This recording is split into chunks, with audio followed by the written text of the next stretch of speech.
യേശു ക്രിസ്തുവിൻ്റെ വിലയേറിയ നാമത്തിലുള്ള സ്നേഹവന്ദനം അറിയിക്കട്ടെ.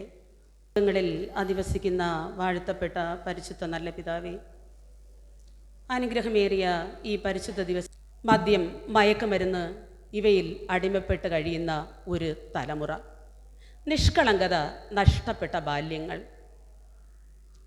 ഈ സാഹചര്യം സൺഡേ സ്കൂളിന് വലിയ പ്രാധാന്യമുണ്ട് എന്ന് നാം ഓരോരുത്തരും മനസ്സിലാക്കേണ്ടതാണ്.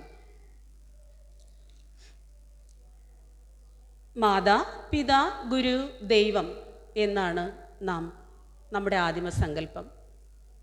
പക്ഷേ ഇന്ന് ഈ ആശയത്തിൻ്റെ പ്രസക്തി എത്രത്തോളം? ഇന്ന് ഈ ആശയത്തിന് മൂല്യച്യുതി സംഭവിച്ചു കൊണ്ടിരിക്കുകയല്ലേ ചെയ്യുന്നത്? നമുക്കറിയാം, ഇന്നത്തെ തലമുറ വചനത്തോട് താല്പര്യമില്ലാത്ത, മാതാപിതാക്കളെ തിരിച്ചറിയാത്ത, ഗുരുക്കന്മാരെ ആദരിക്കാത്ത, ശരിയും തെറ്റും വിവേചിച്ചറിയാത്ത, ക്രിസ്തുവിലുള്ള വിശ്വാസം നഷ്ടപ്പെട്ട ഒരു തലമുറ. ഇത്തരം ഒരു സമൂഹത്തിൽ സൺഡേ സ്കൂളിൻ്റെ ആവശ്യകത എത്രത്തോളം എന്ന് നമുക്ക് ചിന്തിക്കാം. നാം വളരെ വിശദമായി തന്നെ സൺഡേ സ്കൂളിൻ്റെ ചരിത്രം, ഉത്ഭവ ചരിത്രം നാം വായിച്ചു കേട്ടു. ഇംഗ്ലണ്ടിൽ വ്യാവസായിക വിപ്ലവം നടക്കുന്ന കാലം, റോബർട്ട് റൈസ് എന്ന മഹാൻ തെരുവിൽ അലഞ്ഞു നടന്നിരുന്ന കുഞ്ഞുങ്ങളെ കൂട്ടിച്ചേർത്ത് വചനം പഠിപ്പിക്കുവാനായി തുടങ്ങിയ ഒരു ചെറു പ്രസ്ഥാനമാണ് സൺഡേ സ്കൂൾ.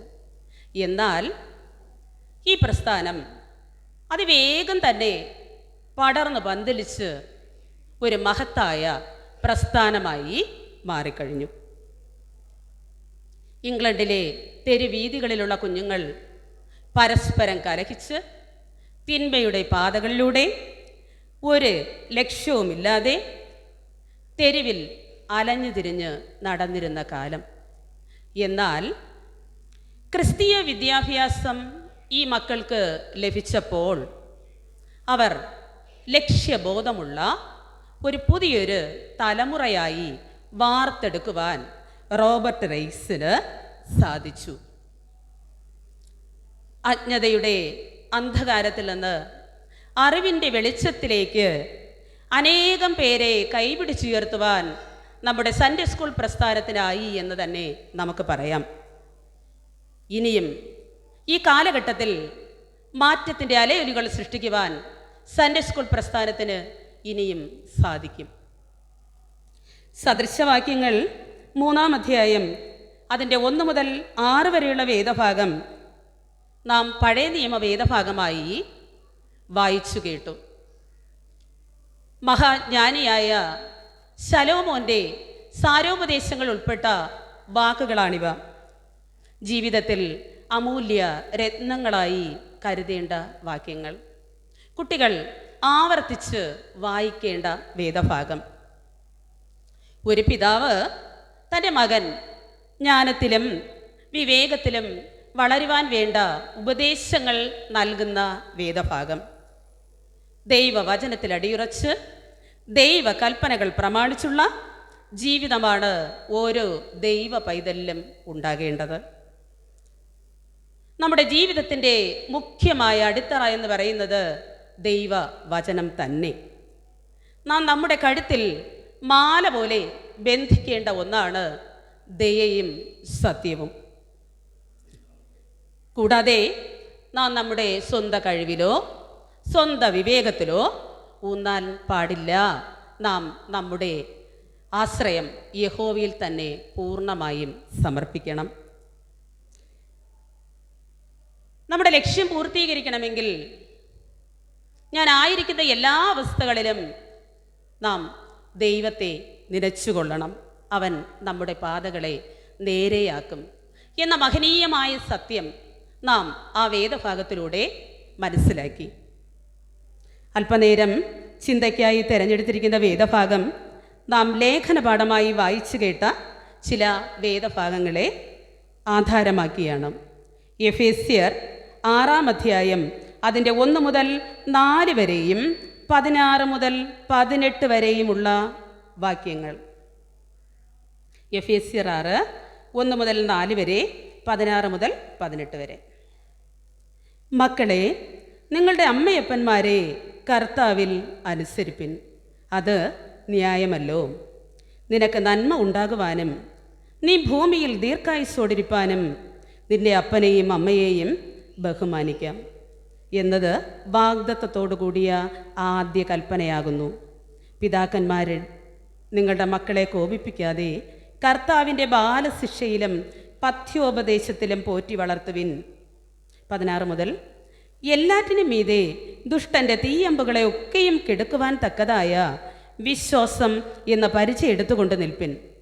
രക്ഷ എന്ന ശിരസ്ത്രവും ദൈവവചനം എന്ന ആത്മാവിൻ്റെ വാളും കൈക്കൊള്ളുവിൻ. സകല പ്രാർത്ഥനയാലും യാചനയാലും ഏത് നേരത്തും ആത്മാവിൽ പ്രാർത്ഥിച്ചും അതിനായി ജാഗരിച്ചുകൊണ്ട് സകല വിശുദ്ധന്മാർക്കും എനിക്കും വേണ്ടി പ്രാർത്ഥനയിൽ പൂർണ്ണ സ്ഥിരത കാണിപ്പിൻ. അപ്പോൾ നമ്മൾ ഈ വേദഭാഗം വായിച്ചപ്പോൾ മനസ്സിലായി കാണും, ഒരു ദൈവ പൈതലിൽ ഉണ്ടാകേണ്ട ചില ഗുണഗണങ്ങളെക്കുറിച്ചാണ് ഈ വേദഭാഗം വ്യക്തമാക്കുന്നത്.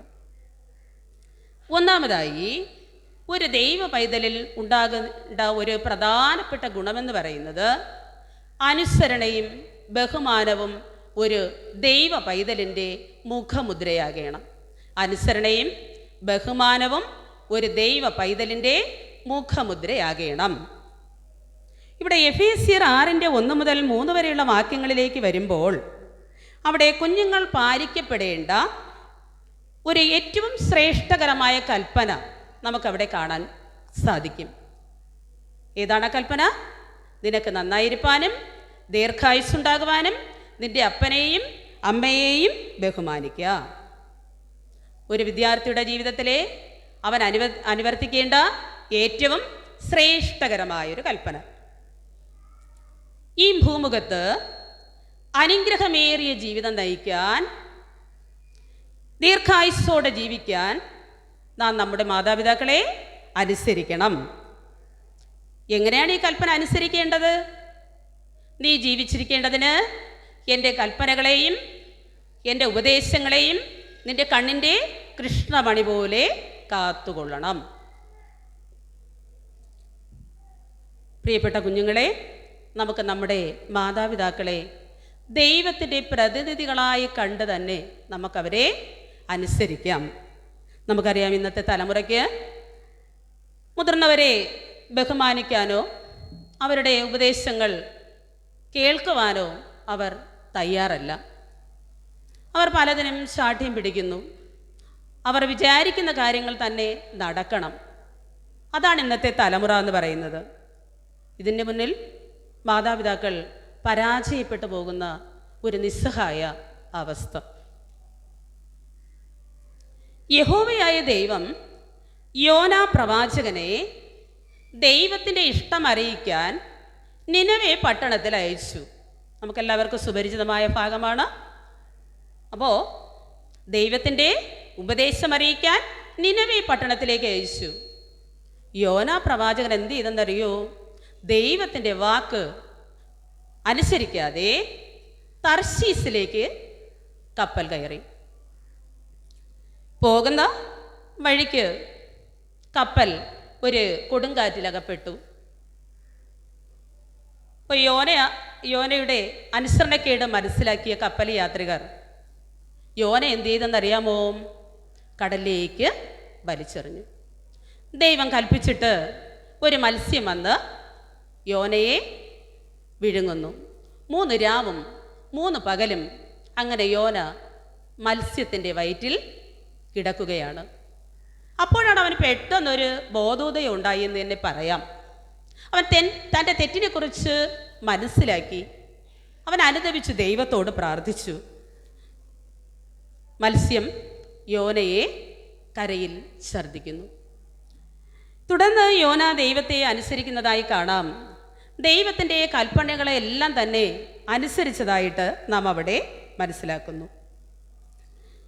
ഇത്തരത്തിൽ നാമും യോനയെ പോലെയല്ലേ പലപ്പോഴും ദൈവത്തിൻ്റെ ആലോചനകളെ നാമും തിരസ്കരിക്കാറില്ലേ?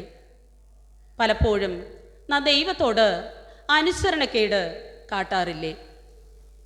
സങ്കീർത്തനം 32:8 ഇപ്രകാരം പറയുന്നു, ഞാൻ നിന്നെ ഉപദേശിച്ച് നടക്കേണ്ടുന്ന വഴി നിനക്ക് ഞാൻ കാണിച്ചു തരും, ഞാൻ നിന്റെ മേൽ ദൃഷ്ടി വെച്ച് നിനക്ക് ആലോചന പറഞ്ഞു തരും.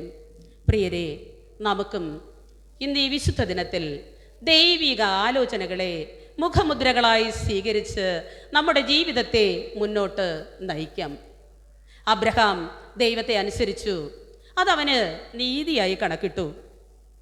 അനുസരണ എപ്പോഴും അനുഗ്രഹത്തിന് കാരണമാകുന്നു. ആയതിനാൽ അനുസരണയും ബഹുമാനവും മുഖമുദ്രകളായി സ്വീകരിച്ച് നമ്മുടെ പാതകളെ നമുക്ക് മുന്നോട്ട് നയിക്കാം. രണ്ടാമതായി, ഒരു ദൈവ പൈതൽ വിശ്വാസത്തിൽ മറ്റുള്ളവർക്ക് മാതൃകയാകണം. വിശ്വാസത്തിൽ മറ്റുള്ളവർക്ക് മാതൃകയാകണം. ജീവിത പ്രതിസന്ധികളിലെ ഏറ്റവും നിർണായകമായ പ്രാർത്ഥനയാണ് അവിശ്വാസിയാകാതെ വിശ്വാസിയായിരിക്കുക എന്നത്. നമുക്കറിയാം, സഹനപൂർവമായിട്ടുള്ള ജീവിതം നയിച്ചുകൊണ്ട് കൽക്കട്ടയുടെ തെരുവീഥികളിലേക്ക് ഇറങ്ങി ലോകം മുഴുവനുമുള്ള മനുഷ്യരാശിയുടെ സ്നേഹം പിടിച്ചു പറ്റിയൊരമ്മ, മദർ തെരേസ, പാവങ്ങളുടെ അമ്മ. ശരിക്കു പറഞ്ഞാൽ വിശ്വാസ സ്ഥിരതയ്ക്ക് ഉത്തമ ഉദാഹരണമായിട്ട് നമുക്ക് ഈ അമ്മയെ കരുതാം. കൂടാതെ വിശ്വാസികളുടെ പിതാവായി അറിയപ്പെട്ട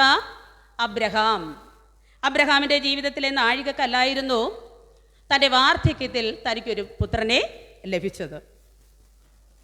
നമുക്കറിയാം, ഏത് അസാധ്യതയിലും സാധ്യത ഒരുക്കാൻ കഴിവുള്ള ദൈവമാണ് നമ്മുടേത്. ഇനി അതിലേറെ അബ്രഹാമിൻ്റെ ജീവിതത്തിലെ ഒരു നിർണായക നിമിഷം ഉണ്ടായി. തൻ്റെ 100 വയസ്സിൽ വാർദ്ധക്യത്തിൽ ലഭിച്ച ഈ പുത്രനെ ബലിയായി ദൈവത്തിന് അർപ്പിക്കാൻ ആവശ്യപ്പെടുക. അബ്രഹാം പതറിയോ? നമ്മളാണെങ്കിലോ? അബ്രഹാം പതറിയില്ല. എന്നാൽ അബ്രഹാമിൻ്റെ നിലപാടുകൾ നമുക്കൊരു പുതിയൊരു ഉൾക്കാഴ്ച തരുന്നു. ഒരു വിശ്വാസിയുടെ ജീവിതത്തിൽ സകലവും നന്മയ്ക്കായി വ്യാപരിക്കും എന്ന മഹനീയ സത്യത്തെ നമുക്കവിടെ മനസ്സിലാക്കാം. പലപ്പോഴും നമ്മുടെ കർത്താവിലുള്ള വിശ്വാസം ബലഹീനം തന്നെ. നമ്മൾ എന്തു ചെയ്യും? ദൈവത്തോട് അനവധി ആവശ്യങ്ങൾ ദൈവസന്നിധിയിൽ നിരത്തി വയ്ക്കും. പലപ്പോഴും നമുക്ക് അതിന് മറുപടി കിട്ടാതെ വരും. അപ്പോൾ നാം ദൈവത്തോട് പിറുപിറുക്കാറില്ലേ? പക്ഷെ നാം ചിന്തിക്കണം, നാം ദൈവസന്നിധിയിൽ നിരത്തിയ അപേക്ഷകൾ വിശ്വാസത്തോട് കൂടിയതാണോ? നമ്മുടെ വാർത്താ മാധ്യമങ്ങളിൽ 2 ദിവസം കൊണ്ട് നിറഞ്ഞു നിൽക്കുന്ന ഒരു വാർത്ത നിങ്ങൾ ശ്രദ്ധിച്ചിട്ടുണ്ടാകും. കർത്താവ് നിങ്ങൾക്ക് വേണ്ടി യുദ്ധം ചെയ്തുകൊള്ളും, നിങ്ങൾ ശാന്തരായിരുന്നാൽ മതി. കർത്താവ് നിങ്ങൾക്ക് വേണ്ടി യുദ്ധം ചെയ്തുകൊള്ളും, നിങ്ങൾ ശാന്തരായിരുന്നാൽ മതി. അതായത് ഇന്ത്യയെ ലോകകപ്പ് ക്രിക്കറ്റ് വനിതാ ഫൈനലിൽ എത്തിച്ച ജമീബ റോഡ്രിഗ്സിൻ്റെ കർത്താവിലുള്ള വിശ്വാസ സ്ഥൈര്യത്തെ കാട്ടുന്ന വാക്കുകളാണിത്. അവളുടെ വിജയത്തിൻ്റെ പിന്നിലെ രഹസ്യം അസാധ്യമെന്ന് കണ്ടെടുത്ത് ചരിത്ര വിജയം കൈക്കലാക്കുവാൻ അവൾക്ക് സാധിച്ചു. വിജയത്തിൻ്റെ രഹസ്യം എന്തെന്ന് കാണികളും ജനസമൂഹവും വാർത്താ മാധ്യമങ്ങളും ഒക്കെ ചോദിച്ചപ്പോൾ അവൾ ധീരതയോടെ പറയുകയുണ്ടായി, എൻ്റെ കർത്താവിലുള്ള വിശ്വാസം എനിക്ക് ഈ വിജയം സാധ്യമാക്കി തന്നു. നമുക്കിന്ന് പറയാൻ കഴിയുമോ? അനവധിയായ നന്മകൾ നമ്മുടെ ഓരോരുത്തരുടെയും ജീവിതത്തിൽ നാം ദൈവത്തിൽ നിന്നും സ്വീകരിച്ചില്ലേ? നാം ഏതെങ്കിലും ഒരു അവസരത്തിൽ നമുക്ക് ഈ നന്മകളെക്കുറിച്ച്, ദൈവം തന്ന കൃപാവരങ്ങളെക്കുറിച്ച് നമുക്കൊന്ന് ദൈവസന്നിധിയിൽ പറയാൻ സാധിക്കുമോ? പ്രിയരെ, കടുകുമണി പോലെ അല്പം പോലും കുറവില്ലാത്ത നിറവാർന്ന വിശ്വാസത്തോടെ ദൈവസന്നിധിയിൽ നാം പ്രാർത്ഥിച്ചു കഴിഞ്ഞാൽ വിശ്വസിക്കാൻ പറ്റാത്ത അനുഗ്രഹങ്ങൾ നമുക്ക് ഏവർക്കും സ്വന്തമാകാൻ സാധിക്കും എന്ന് തന്നെയാണ് ഈ ഉദാഹരണങ്ങൾ നമുക്ക് മാതൃകയാകുന്നത്. കൂടാതെ നമ്മുടെ ഹൃദയങ്ങളിൽ പറ്റിപ്പിടിച്ചിട്ടുള്ള തിന്മയുടെ വേരുകൾ എത്ര തന്നെ ആഴത്തിൽ അത് ഉറച്ചു പോയിട്ടുണ്ടെങ്കിലും അതിനെ നീക്കുവാൻ തക്ക കൃപ, വിശ്വാസമുണ്ടെങ്കിൽ ആ വിശ്വാസത്താൽ നമുക്ക് ദൈവം സാധ്യമാക്കി തരും എന്നും നാം മനസ്സിലാക്കണം. വിശ്വാസ ജീവിതത്തിൻ്റെ ദീപസ്തംഭങ്ങളായി മാതാപിതാക്കൾ മാറണം. അങ്ങകലെ ദൂരെ പുറംകടലിൽ കപ്പൽ നീങ്ങുമ്പോൾ അങ്ങകലെ നിൽക്കുന്ന വിളക്കുമരം കപ്പലിന് ദിശാബോധം നൽകുക മാത്രമല്ല, ഭൂമിയുടെ സാന്നിധ്യവും സാമീപ്യവും അറിയിക്കുക കൂടെയാണ്. അത്തരത്തിൽ വിശ്വാസ ചൈതന്യം പേറുന്ന മാതാപിതാക്കൾ ഈ ഭൂമിയുടെ വിളക്കുമരം പോലെയാണ്. മക്കൾക്ക് ദിശാബോധം നൽകാൻ കഴിവുള്ളവർ തങ്ങൾ കൂടെയുണ്ടെന്നും വിദൂരതയിലല്ലെന്നും ഉറപ്പ് നൽകുന്നവരായിരിക്കും. ആയതിനാൽ നമുക്കും ആത്മവിശ്വാസത്തോടെ, വിശ്വാസ സ്ഥിരതയോടെ നമ്മുടെ മക്കളെ ദൈവസന്നിധിയിലേക്ക്, ശരിയായ പാതയിലേക്ക് മുന്നോട്ട് നയിക്കും. മൂന്നാമതായി, ഒരു ദൈവവൈതലിൽ ഉണ്ടാകേണ്ട ഒരു ഗുണമെന്ന് പറയുന്നത് അവൻ ദൈവവചനത്തെ ആയുധമാക്കണം. ദൈവവചനത്തെ ആയുധമാക്കണം. നമുക്കറിയാം, ഒരു വഴിയാത്രക്കാരൻ രാത്രിയിൽ അവൻ വഴിതെറ്റിയാൽ എന്താകും? ഇരുട്ടിലൊന്നും കാണാനാകില്ല. പക്ഷേ അവൻ്റെ കയ്യിൽ ഒരു ദീപമുണ്ടെങ്കിലോ, ഏത് ഇരുണ്ട രാത്രിയായാലും അവന് മുന്നോട്ട് പോകുവാനായി സാധിക്കും. അത്തരത്തിൽ ഒരു ദൈവ പൈതലിനെ സംബന്ധിച്ചിടത്തോളം അവനെ വെളിച്ചത്തിലേക്ക് നയിക്കുന്ന ദീപമാണ് ദൈവവചനം. ജീവിതത്തിൻ്റെ ദുർഘടമായ പാതയിലൂടെ നമുക്ക് യാത്ര ചെയ്യേണ്ടി വരുമ്പോൾ അവിടെ ആശ്വാസമായി, താങ്ങായി, കരുതലായി നമുക്ക് ദൈവവചനം അവിടെ നമ്മെ തേടുന്നു. ദൈവവചനം ജീവനും ചൈതന്യവുമുള്ളതായി, ഇരുമായി തലയുള്ള ഏത് വാളിനേക്കാളും മൂർച്ചയുള്ളതും, പ്രാണനെയും ആത്മാവിനെയും സന്ധി മനുഷ്യകളെയും വേർപിടിവിക്കും വരെ തുളച്ചു ചെല്ലുന്നതും, ഹൃദയത്തിലെ ചിന്തനകളെയും വിവേകങ്ങളെയും വിവേചിക്കുന്നതുമാകുന്നു. ദൈവവചനത്തിൻ്റെ ശക്തി എത്രത്തോളമെന്ന് ഈ വചനം നമ്മെ ഓർപ്പിക്കുന്നു. അങ്ങനെയാണെങ്കിൽ ഹൃദയങ്ങളെ ശോധന ചെയ്യുന്ന വചനം, നമ്മെ സൗഖ്യമാക്കുന്ന വചനം, നമ്മെ ജീവിപ്പിക്കുന്ന വചനം, നമ്മെ ആശ്വസിപ്പിക്കുന്ന വചനം, വിശ്വാസയോഗ്യമായ സത്യവചനം. ഇപ്പോൾ ജനിച്ച ശിശുക്കളെ പോലെ നിഷ്കളങ്കരായി വളരുവാൻ വചനമെന്ന മായമില്ലാത്ത പാൽ കുടിക്കണം. പിശാചിനോട് എതിർത്ത് നിൽക്കുവാനുള്ള ശക്തി ലഭിപ്പാൻ ദിനംതോറുമുള്ള വേദപുസ്തക വായന, പ്രാർത്ഥന, ഇവ നമുക്ക് ഉണ്ടാകണം. ജീവിതത്തിൽ പല വഴികളും ഉണ്ടാകാം. ചിലത് നന്മയിലേക്കുള്ള പാത, എന്നാൽ മറ്റു ചിലതാണെങ്കിലോ തിന്മയിലേക്കുള്ള പാത. അപ്പം നമുക്ക് ശരിയായ പാത തിരഞ്ഞെടുക്കണമെങ്കിൽ നമ്മുടെ ഹൃദയങ്ങളിൽ ദൈവവചനം ഉണ്ടാകണം.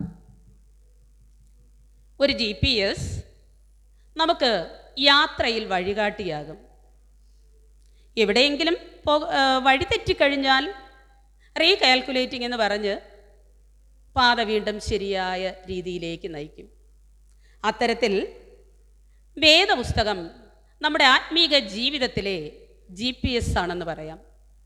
നമ്മെ ശരിയായ പാതയിലേക്ക് നയിക്കുന്ന GPS. നാം ക്രമമായി വേദപുസ്തകം വായിക്കണം. വേദപുസ്തക വായനയുടെ അനുഗ്രഹം വളരെ വലുതാണ്.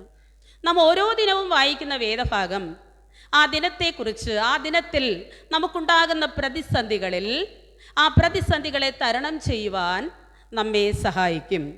ആ ദിവസത്തിൽ ഉണ്ടാകുന്ന എല്ലാ പരീക്ഷകളെയും അതിജീവിക്കുവാൻ ദൈവവചനം നമ്മെ സഹായിക്കും. നീ നടക്കുമ്പോൾ വചനം നിനക്ക് വഴി കാണിക്കും. നീ ഉറങ്ങുമ്പോൾ വചനം നിന്നെ കാക്കും. നീ ഉണരുമ്പോൾ വചനം നിന്നോട് സംസാരിക്കും. ദൈവവചനം ശക്തിയുള്ളതാണ്. പിശാചിൻ്റെ തീയമ്പുകളെ കെടുക്കാൻ പോരുന്ന വിധത്തിൽ ശക്തിയുള്ളതാണ് ദൈവത്തിൻ്റെ വചനം. നമ്മുടെ മനസ്സിനെ സ്വസ്ഥമായി കാക്കുവാനും ആത്മീക പുരോഗതിയിലേക്ക് നമ്മെ നയിക്കുവാനും സഹായിക്കുന്ന ഒന്നാണ് ദൈവവചനം. ആയതിനാൽ ഈ ദൈവവചനത്തെ നമ്മുടെ കാലിന് ദീപമായി പാതയ്ക്ക് പ്രകാശമായി സ്വീകരിക്കാം. അടുത്ത 4-മതായി, ഒരു ദൈവ പൈതൽ പ്രാർത്ഥനയിൽ പൂർണ്ണ സ്ഥിരത ഉള്ളവനാകണം. പ്രാർത്ഥനയിൽ പൂർണ്ണ സ്ഥിരത ഉള്ളവൻ ആകണം.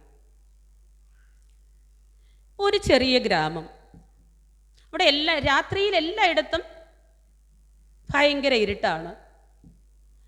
അവിടെ വഴികളിലോ വീടുകളിലോ ഒരു പ്രകാശവും ഇല്ല. അപ്പോൾ ഒരു കുട്ടി തൻ്റെ പപ്പയോട് ചോദിച്ചു, ഈ ഇരുട്ടിനെ മാറ്റാൻ നമുക്ക് എന്ത് ചെയ്യാൻ കഴിയും? പപ്പ മറുപടി പറഞ്ഞു, ഒരു ചെറിയ വിളക്ക് കത്തിച്ചാലും മതിയാകും. കുട്ടി എന്ത് ചെയ്തെന്നറിയാമോ? ഒരു എണ്ണ വിളക്ക് കത്തിച്ച് അവൻ്റെ വീടിൻ്റെ മുന്നിൽ കൊണ്ടുവച്ചു. അതിൽ നിന്ന് കിട്ടിയത് ഒരു ചെറിയ പ്രകാശമാണ്. പക്ഷെ എന്നിരുന്നാലും അതുവഴി കടന്നു പോകുന്ന അനേകർക്കത് വഴി കാണിച്ചു. അടുത്ത ദിവസം അയൽവാസി ഒരു വിളക്ക് കത്തിച്ചു. തുടർന്ന് കുറച്ചു നാൾ കഴിഞ്ഞപ്പോൾ അവിടുത്തെ അന്ധകാരം നീങ്ങി എന്നാണ് പറയപ്പെടുന്നത്.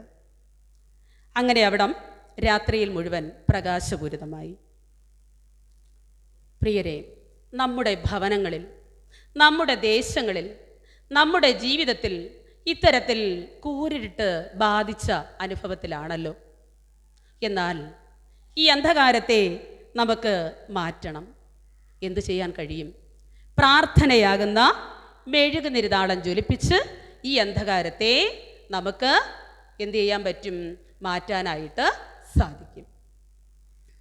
ഒരു ദൈവ പൈതലിനെ സംബന്ധിച്ചിടത്തോളം അവൻ്റെ ജീവിതത്തെ ചലനാത്മകമാക്കുന്ന ശക്തിയാണ് പ്രാർത്ഥന.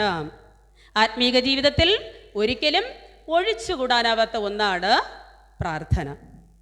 നമ്മുടെ വായിലെ വാക്കുകളും ഹൃദയത്തിലെ ധ്യാനവും കൊണ്ട് നാം പ്രാർത്ഥനയിൽ നമ്മുടെ അപേക്ഷകളും സ്തുതികളും ദൈവസന്നിധിയിൽ അർപ്പിക്കുന്നു. മാതാപിതാക്കളുടെ പ്രാർത്ഥനയ്ക്ക് മക്കളുടെ ജീവിതത്തിൽ അനുഗ്രഹം കൊണ്ടുവരാൻ സാധിക്കും. അമ്മയുടെ പ്രാർത്ഥന കുടുംബങ്ങളിൽ അനുഗ്രഹം കൊണ്ടുവരും. അമ്മ പ്രാർത്ഥിച്ചില്ല എങ്കിൽ ഭവനം ഇരുട്ടിലകപ്പെടും. അമ്മയുടെ പ്രാർത്ഥന മക്കളുടെ രക്ഷയ്ക്കും വിടുതലിനും കാരണമാകും. വിശുദ്ധ അഗസ്റ്റിൻ്റെ അമ്മ മോനിക്ക കൂടുതൽ ഉപദേശത്തെക്കാൾ പ്രാർത്ഥനയ്ക്കാണ് പ്രാധാന്യം നൽകിയത്. അധികമായിട്ട് നമുക്കറിയാം, ഇന്നും നമ്മുടെ മക്കളോട് ഉപദേശിക്കുന്നത് ഇഷ്ടമല്ല. നമുക്ക് പ്രാർത്ഥിക്കാം. പ്രാർത്ഥനയിൽ മോനിക്കയെ മാതൃകയാക്കാം. അമ്മയുടെ കണ്ണുനീരോടുള്ള പ്രാർത്ഥന അഗസ്റ്റിൻ്റെ മാനസാന്തരത്തിനും വിശുദ്ധ പദവിയിൽ എത്തിച്ചേരുന്നതിനും ലോകം മുഴുവനും അറിയപ്പെടുന്നതിനും കാരണമായി. എന്നാൽ അമ്മമാർ മാത്രം ഒരു കുടുംബത്തിൽ പ്രാർത്ഥിച്ചാൽ മതിയോ? കുടുംബനാഥൻ്റെ പ്രാർത്ഥനയ്ക്ക് വലിയ ശക്തിയുണ്ട്. ജീവിതം മുഴുവൻ രക്ഷപ്പെടാനുള്ള പ്രാർത്ഥനയാണ് കുടുംബനാഥൻ്റേത്. ആയതിനാൽ നമുക്ക് ഒത്തൊരുമിച്ച് കുടുംബമായി, ഞാനും എൻ്റെ കുടുംബവുമോ ഞങ്ങൾ യഹോവയെ സേവിക്കും, ഒരുമിച്ച് ദൈവസന്നിധിയിൽ പ്രാർത്ഥിക്കാം. ദൈവത്തെ സ്നേഹിച്ച ദാനിയേലിനെ വിശപ്പിൻ്റെ അതിതീവ്രതയിൽ നിൽക്കുന്ന സിംഹക്കൂട്ടിൽ തള്ളിയിടുന്നതിന് കാരണമാകുന്നു.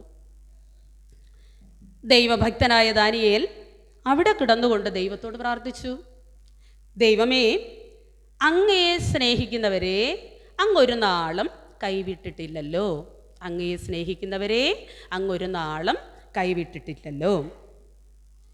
നമ്മുടെ ജീവിതത്തിൽ പ്രതിസന്ധികൾ കടന്നു വരുമ്പോൾ ദാനിയേൽ പ്രാർത്ഥിച്ചതുപോലെ നമുക്ക് പ്രാർത്ഥിക്കുവാൻ കഴിയുമോ? ദൈവത്തെ സ്നേഹിക്കുന്നവരെ ദൈവം ഒരു നാളും കൈവിടുകയില്ല, ഉപേക്ഷിക്കുകയുമില്ല. നൂൽപാലത്തിലൂടെ കടന്നു പോകേണ്ട അനവധി സന്ദർഭങ്ങൾ നമ്മുടെ ഓരോരുത്തരുടെയും ജീവിതത്തിൽ ഉണ്ടായിട്ടല്ലേ? അവിടെയെല്ലാം നമ്മുടെ ദൈവം നമ്മെ അത്ഭുതകരമായി വഴി നടത്തിയില്ലേ? സ്വസ്ഥത നഷ്ടപ്പെട്ട ലോകത്ത് സ്വസ്ഥമായി ജീവിക്കുവാൻ നമ്മുടെ ഭവനങ്ങളിൽ നിന്ന് പ്രാർത്ഥനാ ശബ്ദം ഉയരണം. എന്നാൽ മാത്രമേ നമ്മുടെ മക്കളും നമ്മുടെ കുടുംബവും അനുഗ്രഹിക്കപ്പെടുകയുള്ളൂ. പ്രിയരെ, ഞെട്ടിപ്പിക്കുന്നതും ഭയപ്പെടുത്തുന്നതുമായ വാർത്തകളും സംഭവങ്ങളും കേട്ടുകൊണ്ടാണ് നാം ഓരോ പ്രഭാതത്തിലും ഉണരുന്നത്. ഇന്നത്തെ നമ്മുടെ മക്കൾ സോഷ്യൽ മീഡിയയിലും ഡിജിറ്റൽ മീഡിയയുടെയും പിടിയിൽ അമർന്നിരിക്കുകയല്ലേ. ഇവയുടെ തെറ്റായ ഉപയോഗം പലപ്പോഴും നമ്മുടെ മക്കളെ ചതിക്കുഴിയിൽ കൊണ്ട് എത്തിക്കുകയല്ലേ ചെയ്യുന്നത്. നമുക്കറിയാം, വാട്സപ്പിലൂടെയും ഫേസ്ബുക്കിലൂടെയും ഇൻസ്റ്റഗ്രാമിലൂടെയും അനവധിയായ മെസ്സേജുകൾ നമുക്കിങ്ങനെ ലഭിക്കാറുണ്ട്. ആ വാർത്തകൾ എത്രത്തോളം അതിൽ സത്യമുണ്ട് എന്ന് പോലും നാം പിന്നിലേക്ക് തിരിഞ്ഞു നോക്കാതെ ഈ വാർത്തകളെ നാം ഫോർവേഡ് ചെയ്യും. സൈബർ സെൽ നമ്മെ നിരീക്ഷിക്കുന്നുണ്ട് എന്ന വിവരം നാം പലപ്പോഴും മറന്നുപോകും. ഇന്ന് നമ്മുടെ സമൂഹത്തിൽ കുറ്റവാളികളുടെ എണ്ണം വളരെ വർദ്ധിച്ചു വരുന്ന കാലം. ഈ സാമൂഹിക മാധ്യമങ്ങളുടെ തെറ്റായ ഉപയോഗം നമ്മുടെ വീട്ടിലെ കുടുംബ സാഹചര്യങ്ങൾ, മാതാപിതാക്കൾ തമ്മിലുള്ള വേർപിരിയലുകൾ, പൊരുത്തക്കേടുകൾ, ഇവയൊക്കെ നമ്മുടെ മക്കളെ കുറ്റകൃത്യങ്ങളിലേക്ക് നയിക്കുകയല്ലേ ചെയ്യുന്നത്. പ്രിയ കുഞ്ഞുങ്ങളെ, നമ്മുടെ സ്വഭാവ രൂപീകരണത്തിൽ, നമ്മുടെ ജീവിത വളർച്ചയിൽ സൺഡേ സ്കൂൾ എന്ന് പറയുന്നത് ഒരു പ്രധാന ഘടകം തന്നെ. എനിക്കിന്ന് നിങ്ങളുടെ മുന്നിൽ നിൽക്കുവാൻ സാധിക്കുന്നത്, എൻ്റെ ജീവിതത്തിൽ എന്ത് അനുഗ്രഹം എനിക്ക് ദൈവം തന്നിട്ടുണ്ടോ അതിൻ്റെ എല്ലാം പിന്നിൽ ഞാൻ എന്നും മനസ്സിലാക്കുന്നു, എൻ്റെ ഈ സഭയിലെ സൺഡേ സ്കൂൾ എന്നെ വളർത്തി വലുതാക്കിയത് കൊണ്ട് തന്നെ. പ്രിയപ്പെട്ട കുഞ്ഞുങ്ങളെ, ആയതിനാൽ തന്നെ സൺഡേ സ്കൂളിന് വലിയ പ്രാധാന്യം നൽകണം. ഒരിക്കൽ കുറേ തൊഴിലാളികൾ ചേർന്ന് ഒരു മതിലിൻ്റെ പണി പൂർത്തിയാക്കുകയാണ്. അപ്പോൾ അവിടെ കുറേ കല്ലുകളെല്ലാം കൂട്ടിയിട്ടിട്ടുണ്ട്. അതുപയോഗിച്ചുകൊണ്ടാണ് മതിലിൻ്റെ പണി പൂർത്തിയാക്കിയത്. അപ്പോൾ ഒരു കല്ല് മാത്രം അവിടെ അവഗണിക്കപ്പെട്ട നിലയിൽ അവശേഷിക്കുന്നു. അപ്പോൾ ആ കല്ല് വിചാരിക്കുകയാണ്, എനിക്കൊരു വിലയുമില്ല, എനിക്കൊരു സ്ഥാനവുമില്ല, എന്നെ ആരും പരിഗണിക്കുന്നില്ല. എന്നാൽ കുറച്ച് നാളുകൾ കഴിഞ്ഞപ്പോൾ ശക്തമായ മഴയും കൊടുങ്കാറ്റും ആഞ്ഞടിച്ചു. ആ മതിൽ പൊളിഞ്ഞു വീഴാൻ തുടങ്ങി. അപ്പോൾ ഒരു തൊഴിലാളി ആ ചെറുകല്ലിനെ എടുത്ത് പൊട്ടിയ വിടവിനിടയിൽ വെച്ചു. ആ ചെറുകല്ല് ആ മതിലിന് ശക്തി പകർന്നു. ഈ ചെറിയ കല്ല് തന്നെയാണ് മതിലിൻ്റെ ശക്തി കൂട്ടിയത്. 1 പത്രോസ് 2:5 പറയുന്നു, നിങ്ങളും ജീവിക്കുന്ന കല്ലുകളായി ആത്മീയമായ വീടായി പണിയപ്പെടുവിൻ. പ്രിയരെ, മറ്റുള്ളവരുടെ കണ്ണിൽ നാം ഒന്നുമല്ലാതിരിക്കാം. പഠനത്തിലാകട്ടെ, ജോലിയിലാകട്ടെ, സമ്പത്തിലാകട്ടെ, നാം ഒന്നുമല്ലാതിരിക്കാം. നാം എത്ര തന്നെ പിന്നിലായിരുന്നാലും ദൈവത്തിൻ്റെ കണ്ണിൽ നാം ഓരോരുത്തരും വിലപ്പെട്ടവരാണ്, മാന്യതയുള്ളവരാണ്, ശ്രേഷ്ഠരാണ് എന്ന സത്യം നാം ഓരോരുത്തരും മനസ്സിലാക്കണം. അതെ, നമ്മുടെ സൺഡേ സ്കൂളുകൾ നമ്മെ ജീവിപ്പിക്കുന്ന കല്ലുകളാക്കി തീർക്കുന്ന ശില്പശാലയാണ്. ഈ അഖിലലോക സൺഡേ സ്കൂൾ ദിനം മാതാപിതാക്കൾക്ക് തങ്ങളുടെ മക്കളോടുള്ള ഉത്തരവാദിത്വങ്ങൾ ചിന്തിക്കുവാനുള്ള ഒരു ദിനം കൂടെയാകട്ടെ. നാം നമ്മുടെ മക്കളെ കോപിപ്പിക്കാതെ ബാലശിക്ഷയിലും പഥ്യോപദേശത്തിലും പോറ്റി വളർത്തണം. സദൃശവാക്യങ്ങൾ 22:6 ഇപ്രകാരം പറയുന്നു, ബാലൻ നടക്കേണ്ടുന്ന വഴിയിൽ തന്നെ അവനെ അഭ്യസിപ്പിക്കുക, അവന് വൃദ്ധനായാലും അത് വിട്ടുമാറുകയില്ല. നമ്മുടെ മക്കളെ ചെറുപ്രായത്തിൽ തന്നെ യേശുവിങ്കിലേക്ക് നയിക്കുമെങ്കിൽ അവനെക്കുറിച്ച് പിന്നീടുണ്ടാകുന്ന വലിയ മനോവ്യതയെ തടയാൻ നമുക്ക് സാധിക്കും. നമ്മുടെ മക്കളെക്കുറിച്ച് ഒത്തിരി ആകുലതകളും ആശങ്കകളും നമുക്കിന്നില്ലേ? പ്രിയരെ, നമ്മുടെ മക്കളെക്കുറിച്ചുള്ള ആകുലതകളും ആശങ്കകളും ദൈവസന്നിധിയിൽ സമർപ്പിച്ച് പ്രാർത്ഥിക്കാം. എന്നെയും നിങ്ങളെയും സൺഡേ സ്കൂൾ അധ്യാപകരായി മാതാപിതാക്കളായി ദൈവം തിരഞ്ഞെടുത്തിരിക്കുന്നു. എന്തിനു വേണ്ടിയെന്നാണെന്നറിയാമോ? തലമുറകളെ നേരായ പാതയിൽ നടത്തുവാൻ. ക്രിസ്തുവിൻ്റെ പാത, ശരിയായ പാത ഏതാണെന്ന് കാട്ടിക്കൊടുക്കുവാൻ. ആ നിയോഗം, ആ ദൗത്യം നമുക്ക് ഏവർക്കും ഏറ്റെടുക്കാം. ഏലി പുരോഹിതൻ ശമൂവേൽ ബാലനെ ദൈവശബ്ദം കേൾപ്പാൻ പഠിപ്പിച്ചു. അതുപോലെ നമുക്കും നമ്മുടെ മക്കളെ ദൈവശബ്ദം കാതോർക്കാൻ പഠിപ്പിക്കാം. സകല ബുദ്ധിയും കവിയുന്ന ദൈവിക സമാധാനം നിങ്ങളുടെ ഹൃദയങ്ങളെയും നിലവുകളെയും യേശു ക്രിസ്തുവിങ്കൽ കാക്കുമാറാകട്ടെ. ആമേൻ.